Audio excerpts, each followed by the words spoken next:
Remarquez que la Bible nous enseigne dans le livre de la Genèse que Dieu a créé l'homme avec la poussière de la terre. Il a soufflé en lui son souffle, il est devenu une âme vivante. Donc nous sommes une terre. Nous sommes un jardin. Alléluia. Et cette parole-là qui vient, c'est une sémence. Lorsque tu l'appliques, tu es en train de la planter. Je répète, nous sommes un jardin. Nous sommes une terre. Nous sommes un sol. Et la parole de Dieu est une sémence. Et Jésus le démontre dans beaucoup de paraboles qu'il donne à ses disciples dans le Nouveau Testament. Et lorsque tu plantes cette parole, c'est-à-dire que tu appliques la parole de Dieu, non pas la manière dont tu veux, mais à la manière sans compromettre. Comme Moïse dit aux enfants d'Israël, vous devez manger l'agneau, vous devez rien rejeter, tout devait être consommé. Et l'application de la parole de Dieu devait se faire entièrement. Vivre la parole de Dieu, manger le rouleau. Alléluia. C'est pas seulement de pouvoir mâcher le rouleau, mais il faut l'avaler. Devenir un avec la parole. À ce moment-là, cette sémence que tu fais, que tu engorges, que tu appliques en toi étant une terre, elle va se reproduire dans ta vie.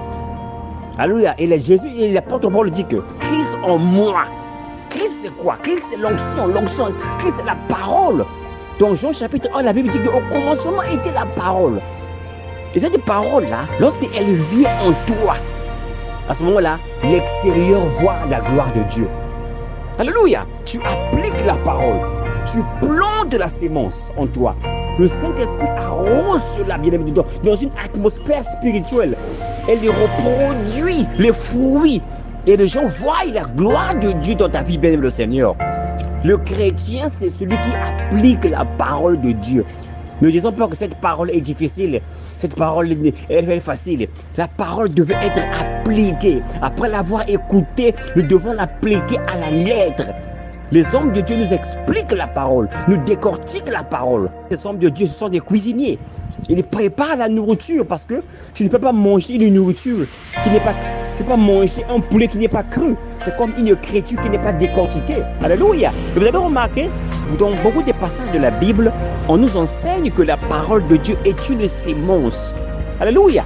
Et la sémence, pour avoir le fruit, un grain, pour qu'il produise d'autres grains, il doit être planté. Jésus l'a bien dit. Il dit que si le grain de blé ne tombe, n'est planté ou bien ne tombe, il demeure seul et il meurt. C'est la même chose avec nous aujourd'hui, bien le Seigneur. La parole que nous recevons des 5 ministères d'Éphésiens 4, le verset 11, ou bien les 9 dons où Dieu peut aussi opérer au travers de ces ministères-là. Ces paroles-là, ce sont des sémences. Et la Bible déclare que chaque sémence se reproduira selon son espèce. Gloire à Jésus. Et lorsque tu reçois cette parole-là, alléluia, et que cette parole-là n'est pas appliquée, parce que lorsque tu la reçois,